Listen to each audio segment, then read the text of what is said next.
Hi friends, welcome to Ragas Kitchen. Friends, இன்னைக்கு வீடியோல மீதமான சாதத்துல ரொம்ப புதுமையான சுவையான ஒரு டிஃபன் பண்ண போறோங்க. அது ரொம்ப கம்மியான ஆயில்ல. இது செய்யறதுக்கு முன்னாடி நீங்க இன்னும் நம்ம சேனல் சப்ஸ்கிரைப் பண்ணலன்னா கீழ இருக்க சப்ஸ்கிரைப் பட்டன் பிரஸ் பண்ணிக்கோங்க. அப்படியே பக்கத்துல இருக்க பெல் பட்டன் பிரஸ் பண்ணிக்கோங்க. அப்பதான் நான் அப்லோட் பண்ற வீடியோஸை மிஸ் பண்ணாம பார்க்க முடியும். ஃப்ரெண்ட்ஸ், இன்னைக்கு வந்து நான் 1.5 கப் அளவுக்கு மீதமான சாதம் இருக்குங்க. அதை எடுத்து நல்லா கையிலேயே மசிச்சுக்கிறேன். நல்லா கையிலேயே இது மாதிரி நல்லா மசிச்சுக்கலாங்க. கையில மசிக்க வரலன்னா நீங்க வந்து மிக்சியில் அடிச்சு கூட எடுத்துக்கலாம். 1.5 கப் அளவு சாதம் மசிச்சது கூட நான் ஒரு 3/4 கப் அளவுக்கு அரிசி மாவு சேர்த்திக்கிறேங்க. இது கூடவே தேவையான அளவுக்கு உப்பு சேர்த்து இப்போ நம்ம பிசைஞ்சிக்க போகிறோம். நான் தண்ணி எதுவுமே தெளிக்கலைங்க. நீங்கள் கொஞ்சமாக அரிசி மாவு சேர்த்து நல்லா பிசைஞ்சிக்கோங்க. கிட்டத்தட்ட நம்ம கொழுக்கட்டை மாவு பிசைவோம் இல்லைங்களா, அந்த மாதிரி பிசைஞ்சு வச்சுக்கோங்க. இப்போ நான் பிசைஞ்சு வச்சுருக்கேன் இந்த மாதிரி. இது கூட ஒரு 1/4 டீஸ்பூன் அளவுக்கு எண்ணெய் மட்டும் சேர்த்துட்டு பிசைஞ்சிக்கிறேன். இப்போ சாஃப்டாக நல்லா பிசைஞ்சு வச்சாச்சு. இப்போ கையில் வந்து கொஞ்சமாக எண்ணெய் தடவிக்கிட்டு கொஞ்சமாக மாவு எடுத்துக்கோங்க. எடுத்துட்டு உருட்டிட்டு அப்படியே வந்து தட்டுங்க. கையில் 2 கையில் வச்சு இப்படி ப்ரெஸ் பண்ணிங்கன்னா இப்போ நம்ம கட்லெட்லாம் ப்ரெஸ் பண்ணுவோம் பாருங்கள், அந்த மாதிரி இந்த மாதிரி ப்ரெஸ் பண்ணி எடுத்துக்கோங்க. இந்த அளவில் இருந்தால் கரெக்டாக இருக்கும். ரொம்ப மொத்தமாகவும் இல்லாமல் ரொம்ப மெலிசாகவும் இல்லாமல் இந்த மாதிரி ப்ரெஸ் பண்ணிக்கோங்க.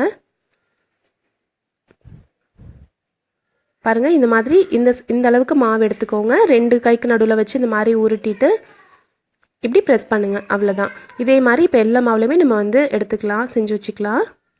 இப்போ நான் எல்லா மாவுலையுமே இந்த மாதிரி செஞ்சு வச்சுட்டேன். இப்போ வந்து ஒரு கடாய் ஸ்டவ்வில் வச்சுக்கலாங்க. கடாய் சூடாகட்டும். 1 ஸ்பூன் அளவுக்கு எண்ணெய் சேர்த்திக்கலாம். எண்ணெய் சூடானதும் ஒரு 1/2 ஸ்பூன் அளவுக்கு கடுகு சேர்த்திக்கலாங்க. கடுகு லைட்டாக வெடிக்க ஆரம்பிச்சதும் இது கூட 1/2 ஸ்பூன் அளவுக்கு சீரகம் சேர்த்திக்கிறேன். கொஞ்சமாக கருவேப்பிலை சேர்த்திக்கலாம். காரத்துக்கு நான் ஒரு 2 பச்சை மிளகாய் சேர்த்திக்கிறேங்க. நீட்டமாக கட் பண்ணது சேர்த்திக்கிறேன். இது லைட்டாக வதங்கட்டுங்க. இப்போ நான் வந்து 1.5 கப் அளவு சாதம் எடுத்திருக்கேங்க. அதனால 1 கப் அளவுக்கு நான் அதில் தண்ணி ஊற்றிக்கிறேன். தண்ணி அதிகமாக ஊற்றிடாதீங்க. 1 கப் அளவு தண்ணி ஊற்றிருக்கேங்க. இப்போ இதில் வந்து ஒரு 1/4 டீஸ்பூன் அளவுக்கு மஞ்சள் தூள் சேர்த்திக்கிறேன். கூடவே ஒரு பெரிய சைஸ் எலுமிச்சை பழத்தை வந்து நான் பிழிஞ்சிக்கிறேன். இதில் தண்ணியிலே நம்ம வந்து எலுமிச்சை பழ சாறு சேர்த்திக்க போகிறோம்.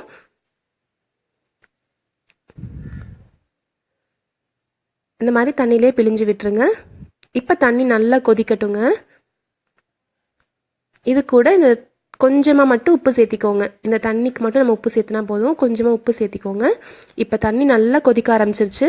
இப்போ நல்லா தண்ணி கொதிக்கிறப்ப இதில் நம்ம செஞ்சு வச்சுருக்கோம் இல்லைங்களா, அது எல்லாத்தையுமே வந்து விட்டுக்கலாம். நம்ம உருண்டையாக செஞ்சு தட்டி வச்சுருக்கோம் பாருங்கள், இது எல்லாத்தையுமே இதில் சேர்த்தியாச்சு. தண்ணி கொதிக்கிறதுக்கு முன்னாடி சேர்க்காதீங்க, அதுக்கப்புறம் கரைஞ்சிரும். அதனால தண்ணி நல்லா கொதிக்கிறப்ப தான் நம்ம சேர்க்கணும். இது போட்டு ரொம்ப திருப்பி விடாமல் ஒரு 4 நிமிஷத்துக்கிட்ட இப்படியே விட்டுருங்க. இது நல்லா தண்ணி கொதிச்சு இந்த நம்ம சேர்த்துருக்க எல்லா டிக்கீஸுமே வந்து பார்த்திங்கன்னா கொஞ்சம் பெரிய சைஸில் ஆயிரும். நல்லா அந்த தண்ணி எல்லாத்தையுமே இழுத்துக்கும், நல்லா வெந்துடும். பாருங்கள், இப்போ கிட்டத்தட்ட 3/4 வாசி தண்ணிக்கு மேலே நல்லா இழுத்துருச்சு.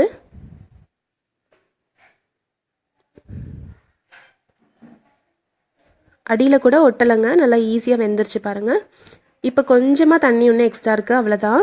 நீங்கள் நிறைய தண்ணி சேர்த்து கொதிக்க வச்சிங்கன்னா தண்ணி நிறையா இருக்கும், அப்புறம் ரொம்ப நேரம் ஆகும். அதே மாதிரி எக்ஸ்ட்ரா தண்ணி ரொம்ப நேரமாக இருந்துச்சுன்னா நம்ம கீழே ஊற்றுற மாதிரி வரும். அதனால் தேவையான அளவுக்கு மட்டும் தண்ணி விட்டுக்கோங்க, போதும். இப்போது தண்ணி வந்து முடிய போகிற இந்த ஸ்டேஜில் வந்து நான் ஒரு 3/4 டேபிள் ஸ்பூன் அளவுக்கு கரம் மசாலா தூள் சேர்த்திக்கிறேங்க.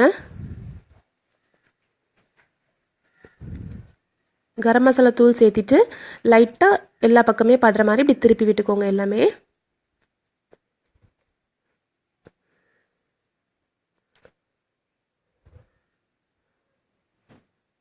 ரொம்ப போட்டு கிளறாமல் இப்படி லைட்டாக மட்டும் இப்படி திருப்பி விட்டால் போதும். இல்லைன்னா அது உடஞ்சிருச்சுன்னா அப்புறம் நல்லா இருக்காது, டேஸ்ட் நம்மளுக்கு உடஞ்சி இருக்கும். இப்படி ஃபுல்லாகவே இருக்க மாதிரி இருந்தால் பார்க்குறதுக்கும் நல்லாயிருக்கும்.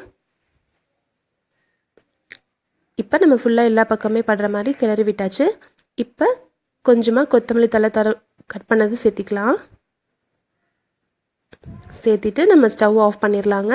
இதை எல்லா பக்கம் நல்லா கிளறி விட்டுருங்க, அவ்வளோதான். நம்மளுடைய சுவையான டிஃபன் ரெடி ஆயிடுச்சு. கண்டிப்பாக ட்ரை பண்ணி பாருங்கள். உங்கள் வீட்டில் இருக்க எல்லாருக்குமே ரொம்ப பிடிச்சிருக்கும். திருப்பி செய்ய சொல்லி கேட்பாங்க, அவ்வளோ டேஸ்ட்டாக இருக்கும். நம்ம அதில் சேர்த்துருக்க இந்த எலுமிச்சைப்பழ சாறு வந்து ஒரு லைட்டான ஒரு புளிப்பு டேஸ்ட் கொடுக்கும் இல்லைங்களா, அது ரொம்ப டேஸ்டியாக இருக்குங்க. இப்போ வந்து நம்ம இதை சர்வ் பண்ணிடலாம். ரொம்ப கம்மியான எண்ணெயில் சூப்பரான டிஃபன் ரெடி ஆயிடுச்சு ஃப்ரெண்ட்ஸ். இது மீதமான சாதத்தில் செஞ்சுருக்கோன்னு சொன்னால் யாருமே நம்ப மாட்டாங்க, அவ்வளோ டேஸ்ட்டாக இருக்குங்க. இந்த ரெசிபி கண்டிப்பாக உங்களுக்கு பிடிச்சிருக்கும்னு நினைக்கிறேன் ஃப்ரெண்ட்ஸ். பிடிச்சிருந்துச்சுன்னா நம்ம சேனல் ராகாஸ் கிச்சனில் ஒரு லைக் கொடுங்க, ஃப்ரெண்ட்ஸ் கூட ஷேர் பண்ணிக்கோங்க, சப்ஸ்கிரைப் பண்ணி வச்சுக்கோங்க. தேங்க்யூ.